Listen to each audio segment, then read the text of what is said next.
बिस्मिल्लाहिर्रहमानिर्रहीम। देखिए, जो हमने आपके जो सवालात और आपके जो टॉपिक्स जो आपने तजवीज़ किए थे उस पर तो हमने बात कर ली थी पिछली दफ़ा मुख्तसर सी। उसको अब आगे बढ़ाते हैं। मैंने आपके सारे टॉपिक्स और सारे सवालात को सामने रख कर ये अंदाज़ा लगाया है कि बहुत अहम टॉपिक्स आप लोगों ने दिए हैं, तो मैं बात इस तरह से शुरू करने लगा हूँ कि बिल्कुल ओरिजिन से, कि हम कौन हैं, कहाँ से आए हैं, और ये अपनी तरफ से नहीं बल्कि कुरान की तरफ से ये दास्तान आपको सुनाऊंगा। तो इससे आपको ये फ़ायदा हो जाएगा कि जो दीन की बुनियादी बातें हैं वो हम आराम से समझ जाएंगे, और उसमें कोई ऐसी फ़लसफ़ियाना बातें नहीं होंगी, कुछ नहीं होगा। लेकिन उसके बाद जो आपके जदीद तर्ज के सवालात हैं उनको साथ साथ मैं कोशिश करूंगा कि लेकर चलता चला जाऊं, और कोई मसनूई तरीका आपको महसूस ना हो, एक दिलचस्पी के साथ आप आगे बढ़ते चले जाएं। तो ये कहानी शुरू होती है खुदा के इस फैसले से कि जब उसने पूरी कायनात को बना लिया, सारी उसमें जो भी कुव्वतें रखनी थी, जो भी पौधे, फल, खुराक, सुबह शाम का निज़ाम, जो सब कुछ उसने बना लिया, तो उसके बनाने के बाद खुदा ने ये फैसला किया कि मैं एक ऐसी मखलूक बनाऊं जो इम्तिहान दे, और उस इम्तिहान को कुछ इस तरह से लिया जाए कि वो शानदार तरीके का इम्तिहान हो। तो इसमें फिर अल्लाह ताला ने ये किया कि हम इंसानों को बनाने का आगाज़ किया। अब बनाने की पूरी तफसील तो अल्लाह ताला ने नहीं की, लेकिन मोटे मोटे मराहिल हमारे बनाने के बता दिए हैं। उसमें अल्लाह ताला ने ये बताया है कि मैंने तुम्हें कीचड़ के अंदर से पैदा किया है। गालिबन ये लगता है आजकल की जदीद जुबान में अगर हम इसको बात को समझना चाहें तो यूं होगा कि किसी जगह अल्लाह ताला ने कीचड़ में जो मिट्टी जब खमीर हुआ, उसमें गलने सड़ने लगी, तो उसके अंदर से अल्लाह ताला ने जिंदगी के लिए कुछ जरूरी अज्जा इकट्ठे किए, जिसको कुरान ने फिर सुलालतन मिन तीन कहा है, यानी पानी की मिट्टी की एसेंस, यानी उसके अंदर से कुछ कशीद कर लिया, कुछ केमिकल्स को, और उसके जरिए से फिर अल्लाह ताला ने हमारा पहला सेल बनाया, जिसको कुरान ने नुत्फे के लफ्ज़ से बयान किया है। ये जो पहला सेल है, इससे फिर इंसान पूरा हजरत आदम बन गए, जिस तरह के हम अपने रहम मादर में आजकल बनते हैं कि मियाँ बीवी के पानी से जो भी बनता है, एग के अंदर जाइगोट जिसको कहते हैं, उसके बाद फिर हम पैदा, तो वो पानी जो बनाया गया वो मिट्टी में बनाया गया, ना कि रहम मादर में रखा गया उसको। इससे फिर दोनों हजरत आदम और हव्वा पैदा कर लिए गए, और फिर यूं हम दुनिया में आ गए। इस पैदा करने के दूसरे मरहले में अल्लाह ताला ने हमारे अंदर नफ़ख़ रूह किया। नफ़ख़ रूह को समझ लीजिए यानी फूंक मारी। रूह का लफ्ज़ भी फूंकना है और नफ़ख़ का मतलब भी फूंकना है। इन दोनों का फिर मतलब क्या हुआ? कुरान मजीद के ज़माने में जब कुरान नाजिल हो रहा था तो नबी अकरम सल्लल्लाहु अलैहि वसल्लम से ये सवाल पूछा गया कि ये रूह क्या होती है? तो आपने फरमाया कि रूह जो है ये अल्लाह ताला ने आपको कहा कि आप इनसे कहें कि ये अम्र रब्बी है, यानी मेरे रब का हुक्म है। मेरे रब का हुक्म का मतलब क्या हुआ कि अल्लाह ताला जब भी कोई फैसला करते हैं तो उसको कहते हैं कि हो जा, तो वो हो जाती है। तो ये हुक्म है, कलमा कुन जिसको हम आमतौर से कहते हैं कि अल्लाह ताला कुन कहता है तो चीज़ें हो जाती हैं। ये बिल्कुल उसी की तरफ इशारा है कि ये कलमा कुन से अल्लाह ताला ने हमें, अब हमारे अंदर अल्लाह ताला ने अब जो भी जिंदगी, फितरत, शऊर जो कुछ डालना था वो इस नफ़ख़ रूह से डाल दिया। ये दूसरे मरहले में, यानी जब हमारा वजूद बन गया, तो वजूद बनने के बाद फिर अल्लाह ताला ने ये चीज़ हमारे अंदर डाल दी कि जिसको हम रूह कहते हैं। अरबी जुबान का और ख़ास तौर से कुरान मजीद में रूह और नफ्स में फ़र्क है। हम रूह बोलते हैं जिससे हमें ज़िंदगी हासिल होती है, लेकिन कुरान मजीद ने उसके लिए नफ्स का लफ्ज़ बोला है। रूह का मतलब सिर्फ मैसेज है, पैगाम है, हुक्म है, और नफ्स के अंदर ज़िंदगी भी आ जाती है कि हमें ज़िंदगी हासिल है। लेकिन बहरहाल ये बाद में फ़र्क पड़ा है नफ्स में और रूह के लफ्ज़ में। हमारे उर्दू में थोड़ा डिफरेंस है और कुरान मजीद में थोड़ा लफ्ज़ों के इस्तेमाल का। जब ये सारा मामला हो गया तो अब अल्लाह ताला ने फरिश्तों को یہ فرمایا کہ میں زمین پر ایک خلیفہ بنانے والا ہوں۔ یہ بہت اہم لفظ ہے۔ خلیفہ کا مطلب یہ ہوتا ہے کہ بڑے بادشاہ کے نیچے چھوٹا بادشاہ جو اس کی عدم موجودگی میں کام کرے۔ اب ظاہر ہے کہ اللہ تعالیٰ عدم موجود تو نہیں ہے، وہ ہر وقت موجود ہیں، تو پھر اس کا کیا مطلب ہوا؟ اس کا مطلب یہ ہوا کہ وہ ذات ایسی ہے کہ خلیفہ اس حالت میں بنایا جائے گا کہ وہ خدا کو دیکھ نہیں سکے گا، جس کو ہم کہتے ہیں عالم غیب میں بنایا جائے گا۔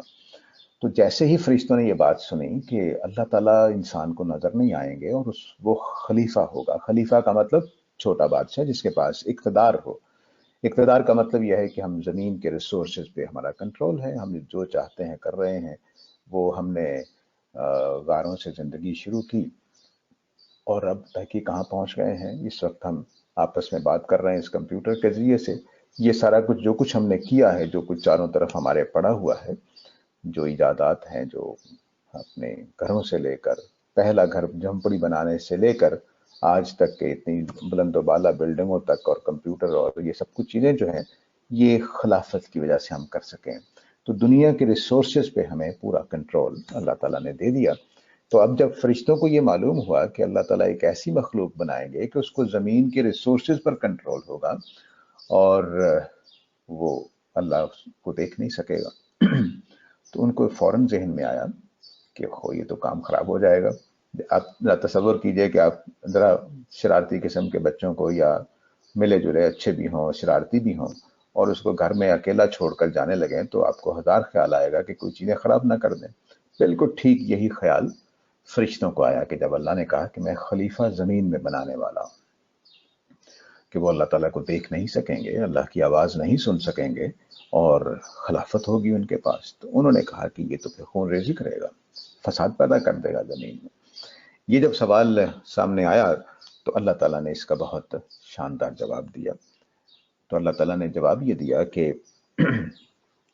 دیکھو، حضرت آدم کو بتایا کہ آپ کی نسل میں اس طرح کے لوگ ہوں گے، اچھے بھی ہوں گے، برے بھی ہوں گے، اور ان بڑے بڑے لوگوں کو جو اچھے تھے ان کا اپنے پورا تعارف اللہ تعالیٰ نے حضرت آدم کو کرایا، اور پھر فرشتوں کے سامنے پیش کیا کہ اے آدم، ذرا ان کو بتائیے کہ آپ کی نسل میں کون کیسے کیسے لوگ پیدا ہوں گے۔ تو ظاہر ہے کہ مثال کے طور پر انہوں نے تعارف کرایا ہوگا کہ میری اولاد میں آدم پیدا، خود آدم نیک تھے، حضرت نوح پیدا ہوں گے، حضرت موسیٰ پیدا ہوں گے، حضرت صالح پیدا ہوں گے، محمد صلی اللہ علیہ وسلم پیدا ہوں گے، اور بھی نیک لوگوں کے، نفیس لوگوں کے نام لے دیے ہوں گے۔ اور یہ اس بات کا جواب تھا کہ ہاں، جب خلیفہ بنایا جائے گا تو وہ کچھ فساد پیدا کرنے والے بھی ہوں گے، لیکن اچھے لوگ بھی ہوں گے، سارے ہی فسادی نہیں ہو جائیں گے۔ تو چونکہ خلافت دی اس لیے جا رہی تھی کہ امتحان ہونا ہے، تو امتحان میں اچھا بھی ہوگا برا بھی ہوگا۔ تو خدا نے اس طرح سے سمجھائی یہ بات کہ معاملہ دونوں طرح کا ہوگا، اچھے لوگ بھی پیدا ہوں گے، برے لوگ بھی پیدا ہوں گے۔ عمومی طور پر اگر انسانی تاریخ کو، بادشاہوں کے معاملات کو نکال دیا جائے، تو ہم دیکھیں کہ عمومی طور پر ہماری عوام جو ہوتی ہے وہ مناسب درجے کی نیکی پر ہوتی ہے۔ سارے لوگ چور اچکے ڈاکو نہیں ہوتے، اکثریت ان کی اچھی ہوتی ہے۔ تو یہ خدا کی اس اسکیم کے تحت زیادہ معاملہ ہم آرام سے سمجھ سکتے ہیں۔ فرشتوں نے تو لفظ خلیفہ سے ایک اندازہ لگایا تھا کہ اچھا، آپ گھر میں اکیلے بچوں کو چھوڑ دیں گے تو وہ تو فساد مچائیں گے، تو بالکل اسی طرح کا تصور ان کے ذہن میں آیا۔ جبکہ ہمارا ادھر معاملہ یہ ہے کہ اب ہم تاریخ میں دیکھتے ہیں کہ عوام کی ایک بڑی تعداد اچھی حالت میں ہوتی ہے، نیکی پر قائم ہوتی ہے۔ تو یہ فرشتوں کے اس جواب کے بعد اگلا معاملہ شروع ہوتا ہے کہ فرشتوں کو جب اطمینان ہو جاتا ہے تو پھر اللہ تعالیٰ کہتے ہیں کہ جب میں اس کو بنا لوں، اس بشر کو، اس مخلوق کو، اور بنانے کے بعد جب میں اس کے اندر اپنی پھونک ڈال دوں، روح ڈال دوں، تو تم نے سجدہ کرنا ہے۔ تو ایسا ہی ہوا، جب اللہ تعالیٰ نے حضرت آدم کو بنا لیا تو حضرت آدم کو بنانے کے بعد فرشتوں کے سامنے پیش کیا اور کہا کہ اس کو سجدہ کرو۔ تو سب نے سجدہ کر دیا، لیکن ابلیس بھی چونکہ بیٹھا ہوا تھا تو اس نے سجدے سے انکار کر دیا۔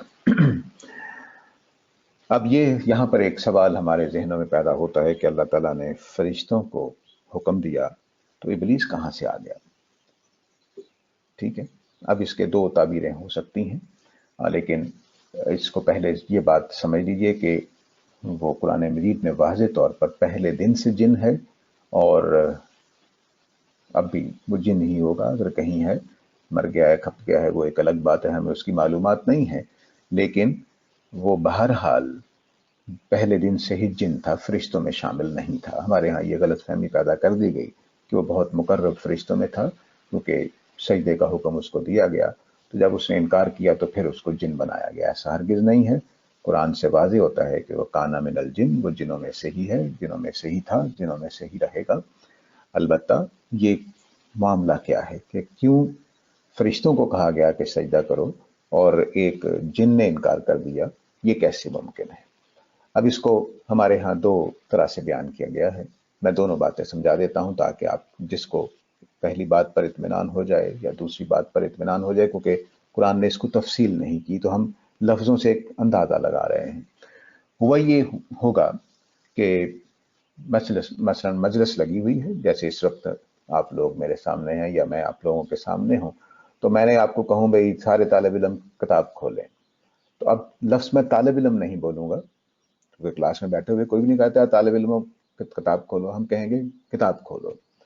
जब किताब खोलने का हुक्म दिया गया तो ये नहीं कहा गया कि जिन्नों और फरिश्तों ऐसा करो, सबको कहा गया। तो मिसाल के तौर पर एक बैठे हुए नौजवान ने जो किताब नहीं खोली, तो मैं पूछूंगा भी आपने किताब क्यों नहीं खोली। तो बिल्कुल ऐसा ही हुआ कि जिन और फरिश्ते सारे ही बैठे हुए थे। अल्लाह ताला ने कहा कि भाई सजदा करो आदम को, सब ने सजदा कर दिया, लेकिन इब्लीस ने नहीं किया। तो अल्लाह ने पूछा कि मैंने जब हुक्म दिया है तो तुमने हुक्म की पैरवी क्यों नहीं की। एक ताबीर ये है। दूसरा जवाब ये दिया गया है कि एक मजलिस में अगर 200 के करीब फरिश्ते बैठे हुए हों और एक जिन बैठा हुआ हो, तो हुक्म फरिश्तों को दिया गया, लेकिन तकाजा होता है कि जो भी बैठा हुआ है वो पूरा करे। तो इसलिए इसको कहते हैं अला सबील तगलीब। अला सबील तगलीब यानी जो गालिब होता है उसके पहलू से बात कर दी जाती है। तो ये दो जवाब दिए गए हैं, लेकिन तीसरा जवाब वही है कि वो भी पहले फरिश्तों में से था, तो अल्लाह ताला ने उसको निकाल कर जिनों में शामिल कर दिया। ऐसा हरगिज नहीं है। ना मालूम है कि वो कोई मुकर्रब था, ना मालूम है कि वो कोई ऐसा था कि जिसको हम इस तरह से मामला कर सकें कि वो बड़ा मुकर्रब था और फिर फरिश्तों में से निकाल कर जिनों में डाल दिया गया। ऐसा हरगिज नहीं है। तो ये बात कुरान से बिल्कुल वाज़ेह है कि वो जिनों में से था। अब सवाल पैदा होता है कि उसने इनकार क्यों किया। तो कुरान मजीद से ये मालूम होता है कि उसने इसलिए इनकार किया कि वो अपने आप को बेहतर समझता था। उसने ये अल्फाज बोले कि मुझे आपने आग से बनाया है, आदम को मिट्टी से बनाया है, तो अब आप मुझे कह रहे हैं कि मैं इसको सजदा करूं। और फिर उसने ये कहा कि ए अल्लाह, आप ही ने मुझे इस कैफियत में डाला है, तो आपने मुझे अगवा किया है, यानी इस मुश्किल में डाल दिया कि मुझे आग से बनाकर, आदम को मिट्टी से बनाकर इसको मुझे सजदा करने को कह दिया, तो अब ये आप ही ने मुझे इस कैफियत में डाला है। इसके इनकार के बाद अल्लाह ताला ने इब्लीस से कहा कि तुम मेरी इस दरबार से निकल जाओ और क़यामत तक के लिए। तो उसने कहा जी कि मैं तो गुमराह करूंगा।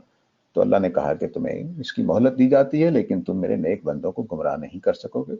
बस तुम वसवसा डालोगे, जो तुम्हारे हाथ चढ़ गया, लेकिन जो मेरे बंदे हैं जिनके अंदर इखलास होगा, जिनके अंदर समझदारी होगी, उसको तुम उनको गुमराह नहीं कर सकोगे। इसको फिर अल्लाह ताला ने बहुत वाज़ेह तौर पर बयान किया है अपनी हर किताब में कि ये जो शयातीन होंगे, ये हमारे दिलों में वसवसे डालेंगे, तो ये तुम्हारा दुगुन मुबीन है। कुरान के ये अल्फाज बहुत उम्दा हैं कि ये तुम्हारा एलानिया दुश्मन है, इससे बच के रहो। और लेकिन होता क्या है कि हम दुनियादारी के तलब में अपने इन वसवसों पे अमल करने लग जाते हैं। और ये बात याद रखिए, पूरे कुरान से बिल्कुल दो टोक वाज़ेह हो जाती है कि इब्लीस या जिन्नात जितने भी हैं, इनको सिवाय वसवसे के कोई ताकत हासिल नहीं है, कोई ताकत हासिल नहीं है। यानी ये ऐसा नहीं कर सकते कि हमें ज़बरदस्ती किसी गुनाह में डाल दें, सिर्फ वसवसा डाल सकते हैं। ये आखिरी सूरतों से भी वाज़ेह है और कुरान के बहुत सारे मकामात पे इस बात को वाज़ेह किया गया है। بلکہ ابلیس کا جملہ قرآن مجید نے قیامت والے دن نقل کیا ہے کہ انی دعوتکم، میں نے تو صرف تمہیں بلاتا تھا، یعنی دعوت دیتا تھا بات کی، باقی تو تم خود ہی کرتے تھے، میرا تو اس میں کوئی قصور نہیں ہے۔ تو اس کا مطلب یہی کہ وہ وسوسہ ڈالتا تھا دل میں، برا خیال پیدا کرتا تھا اور ہم اس میں لگ جاتے تھے۔ تو یہ پہلا جو واقعہ ہوا ہے اس میں ہوا کیا کہ انسانوں کی، حضرت آدم کی تخلیق کے بعد ایک جھگڑا سا پیدا ہو گیا کہ غالباً ابلیس یہ چاہتا تھا کہ یہ مقام مجھے حاصل ہو، یا جو بھی ہے اس کے دل میں جو غصہ تھا اس نے وہ نکال دیا۔ بہرحال اس کو بھی دنیا، اس خدا کے دربار سے نکال دیا گیا، اور آدم اور حوا کو بھی جنت میں رہنے کا حکم دیا گیا کہ اب تم دونوں جنت میں جاؤ اور وہاں پر رہو۔ جنت میں جب آپ حضرت آدم کو اور اما حوا کو لے جایا گیا تو ان کو پابندی لگا دی کہ آپ نے صرف ایک کام نہیں کرنا، باقی سارے کام آپ کر سکتے ہیں، جہاں سے چاہیں کھائیں پئیں جو مرضی کریں، لیکن ادھر نہیں جانا۔ اس کے لیے لفظ شجرہ کا بولا گیا ہے کہ آپ نے اس پیڑ کی طرف نہیں جانا، اس درخت کی طرف نہیں جانا، باقی پوری جنت آپ کے لیے ہے، جو مرضی کھائیں پئیں، جہاں مرضی آئے جائیں۔ اب اس پیڑ کا مطلب کیا ہے؟ اس پیڑ کے بارے میں بہت مختلف آراء ہیں۔ مثال کے طور پر ایک یہ ہے کہ وہ گندم کا پودے کی طرف اشارہ ہے، تو گندم کھانے سے منع کیا گیا۔ کچھ لوگوں نے کہا ہے کہ وہ سیب ہے، کچھ مختلف قسم کی تعبیریں ہیں، لیکن سورہ اعراف سے یہ واضح ہوتا ہے کہ وہ دونوں میاں بیوی تو بنا دیے گئے، لیکن آپس میں میاں بیوی والا تعلق قائم کرنے سے روکا گیا۔ اور اب وہی شیطان جو پہلے سجدے سے انکار کیا تھا، اس نے اپنی پہلی دشمنی کا اظہار اس طرح سے کیا کہ وہ حضرت آدم اور حضرت حوا کے پاس آیا، اور اس نے قسمیں کھا کر، قرآن کے الفاظ ہیں کہ ان دونوں کو قسمیں کھا کر بتایا کہ میں تمہارا بڑا خیر خواہ ہوں، تمہیں ایک مشکل میں ڈال دیا گیا ہے، میں تمہارا بڑا خیر خواہ ہوں، تم اگر یہ کام کر لو گے، یہ پھل کھا لو گے اس درخت کا، تو تمہیں یا تو ہمیشہ کے لیے زندگی مل جائے گی، یا تم دونوں کو فرشتہ بنا دیا جائے گا۔ یہ اس نے ورگلانے کی کوشش کی۔ اب اس ساری باتوں کے اندر خود انسان کے اندر جو جذبات ہیں اس کی وجہ سے بھی، اور شیطان کے اس بہکاوے کی وجہ سے بھی، اللہ تعالیٰ نے فرمایا کہ حضرت آدم بھول گئے اللہ کے اس بات کو اور فراموش کر بیٹھے اور یہ کام کر دیا۔ چنانچہ جیسے ہی یہ معاملہ ہوا تو اللہ تعالیٰ نے ان کو وہ جو ٹائم اللہ نے مقرر کر رکھا تھا کہ تم اس جنت میں رہو گے جب تک یہ کام نہیں ہوگا، تو وہ وقت آ گیا۔ تو اب حضرت آدم کے دل میں جیسے ہی انہوں نے یہ عمل کر لیا تو ایک پچھتاوا پیدا ہوا۔ اللہ تعالیٰ قرآن میں کہتے ہیں سورہ اعراف میں کہ میں نے اس کے لباس جو جنت کا تھا وہ ان سے چھین لیا، اور وہ اپنے آپ کو پتوں سے ڈھانپنے لگے، اور اس طرح کا معاملہ ہو گیا۔ اب ان دونوں کو یوں سمجھیے کہ وقت آ گیا تھا کہ ان کو جنت سے نکال کر اس آزمائش میں، اس خلافت والی دنیا میں بھیج دیا جائے جن کے لیے ان کو پیدا کیا گیا تھا۔ یہ جنت میں قیام جو تھا یہ پہلے سے ہی متعین تھا کہ ان کو سیکھنا ہے کچھ نہ کچھ، کہ شیطان کیسے حملے کرے گا اور کس طرح سے اپنے آپ کو گناہوں سے بچانا ہے، کیسے کنٹرول کرنا ہے، اور وہ جنت کی نعمتیں بھی دیکھ لیں کہ جنت کس طرح کی ہے۔ اس جنت کے حصول کے لیے آپ نے کوشش کرنی ہے۔ تو وہاں سے پھر حکم ہوا کہ تم یہاں سے نکل جاؤ۔ حکم دیتے وقت جب نکلنے کا حکم دیا گیا ہے تو حکم دیتے وقت جو باتیں کہی گئیں ان کو ایک طرف ضرور سمجھ لینا چاہیے۔ اللہ تعالیٰ نے یہ الفاظ فرمائے کہ تم دونوں تینوں اس میں سے نکل جاؤ، تم ایک دوسرے کے دشمن ہو گئے، یعنی ابلیس اور انسان دشمن ہو گئے، اور میں نے دنیا میں تمہارے لیے کچھ دیر کے لیے کچھ چیزیں رکھ دی ہیں، جس میں متاع زندگی ہے، یعنی زندگی گزارنے کا سامان ہے، رہنے کی جگہ ہے، وغیرہ وغیرہ۔ اب دیکھیے اس قصے میں جو چبھی چیزیں ہمیں سیکھنی ہیں، چونکہ اب 20 منٹ اگلے بھی ختم ہونے والے ہیں، تو ان باتوں کو ذرا نوٹ کر لیجئے۔ پہلی چیز وہ کیا ہے؟ وہ فرشتوں کا اور ابلیس کا فرق ہے۔ ابلیس کے سامنے جب یہ بات آئی کہ آدم کو خلیفہ بنایا جا رہا ہے، وہ سجدہ کرنے کا حکم ہوا، تو اس کی انا رکاوٹ بنی۔ اس نے کہا کہ میں بڑا ہوں، एकदम मिट्टी से बने हैं, मैं इनको सजदा कैसे करूं? तो ये अना है। इसको पहली चीज समझ लीजिए कि हमारा इम्तिहान अना का इम्तिहान है, एक इम्तिहानों में से। और जब फरिश्तों ने सवाल पूछा, अल्लाह ने जवाब दिया, तो उन्होंने कहा कि ठीक है, हमें बात समझ में आ गई। हजरत आदम से गलती हुई फल खा लेने की, तो उन्होंने तौबा की। ये दोनों का रवैया, यानी फरिश्तों का रवैया और हजरत आदम का रवैया अना के खिलाफ था, यानी उन्होंने अना परस्ती नहीं की, गलती की तो फौरन तौबा कर ली। जबकि इब्लीस ने अना को इख्तियार किया तो अल्लाह ताला ने उसको जन्नत से निकाल दिया। और अल्फाज क्या बोले अल्लाह ताला ने कि अबा वस्तकबरा, कि वो उसने अपने अंदर इबा महसूस की, मैं ये काम क्यों करूं, और वस्तकबरा, और तकब्बुर इख्तियार किया, तो अल्लाह ने उसको निकाल दिया। तो पहला इम्तिहान इस पूरी कहानी से जो हमें पेश नज़र है समझाना, वो ये कि हम अ, अना को, तकब्बुर को बिल्कुल अपने से दूर रखें। दूसरी चीज इसके अंदर वो मुस्तकर है, यानी जमीन का मामला है, रहने की जगह है, मताए जिंदगी का हिस्सा है। तो मताए जिंदगी भी हमें दी गई है, दौलत ये हमारी जरूरत है, इसका भी इम्तिहान होना है। तीसरा इम्तिहान जिन्स का इम्तिहान है, जिसमें आदम और हव्वा को डाला गया कि तुमने ये पत्थर, ये फल नहीं खाना है, ये इस दरख्त के करीब नहीं जाना है। ये तीसरा इम्तिहान है। ये तीन बड़े इम्तिहान हैं जिनमें हम डाले गए हैं। अना, तकब्बुर का इम्तिहान, दूसरा पैसे दौलत ज़र ज़मीन का इम्तिहान, और तीसरा हमारे जज्बा जिन्स का इम्तिहान। इन तीन बड़े इम्तिहानों में हमें इस कहानी से जो बात समझ में आ रही है वो ये है। तो गोया अब हमें, अगर हम अपने ज़माने के बड़े बड़े फलसफियों को देखें तो तीन बड़े फिक्र हैं। मार्क्स जैसे उसको बात करता है कि पेट का मसला है, वो सारी दुनिया को बराबर करना चाहता है अपनी कमाई के एतबार से, और इस एतबार से फ्राइड को देखें तो वो जिन्स के मसले को बयान करता है। और बाकी इस तरह की अनानियत के ऊपर बहुत सारी जो हमारी साइकोलॉजी के अंदर किताबें लिखी जा रही हैं। तो अगर हम देखें तो हमारे अलूम भी इन्हीं तीनों, जो नफ्सियाती अलूम कह लीजिए या इंसान के मुताले के ऊपर हैं, तो वो इन तीनों को लेकर चलते रहते हैं। तो ये हमारी बुनियादी कहानी है। इस कहानी को आगे हम चलाते रहेंगे। आज हम यहीं रोक लेते हैं। तो मुख्तसर तौर पर हमारी तख्लीक खुदा ने एक ख़ास मकसद से की है, जिसको खिलाफत का नाम दिया है। खिलाफत का मतलब है कि हमारे पास इस ज़मीन के ऊपर इक़्तिदार है, खुदा के गैब में रहते हुए, कि हम खुदा को देख नहीं सकते, लेकिन हम इम्तिहान में हैं। इस इम्तिहान का आगाज़ उसी वक्त हो गया था जब आदम और हव्वा को जन्नत में रखा गया था, और वहाँ पर ही वो पहला रुकावट डाल दी गई कि ये काम नहीं करने, बाकी काम आप कर सकते हैं। इबलीस ने अगवा किया, इबलीस ने समझाया कि मैं तुम्हारा बड़ा हमदर्द हूं और तुम्हें हमेशा की जिंदगी मिल जाएगी, या तुम दोनों को फरिश्ता बना दिए, ये काम करके तो देखो। सो कर दिया उन्होंने। तो वो वक्त आ गया कि जब हमें दुनिया में भेजा गया। अब दुनिया में जब भेजा गया तो उसकी कहानी इंशाअल्लाह हम आगे भेजें, सुनेंगे, समझेंगे अल्लाह ताला से कि फिर उस वक्त हमें क्या कहा गया। जब हमें जन्नत से निकाला गया